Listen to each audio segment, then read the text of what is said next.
फिर एक बार चीटिंग, फिर एक बार धोखा, बिना न्याय दिए हम जेके को स्टेटहुड और इलेक्शंस करवा रहे हैं।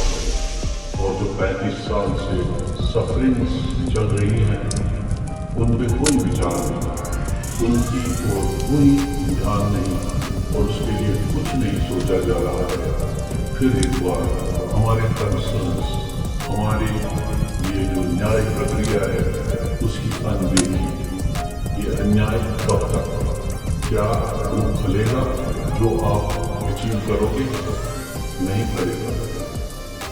आप जितना भी कोशिश करके देखो, पूरे विश्व में जो हो रहा है उसकी परछाइयाँ, उसके आसार अपने देश में सिर्फ इसलिए संभव होने की कगार पर है क्योंकि एक के साथ न्याय और एक के साथ अन्याय हो रहा है।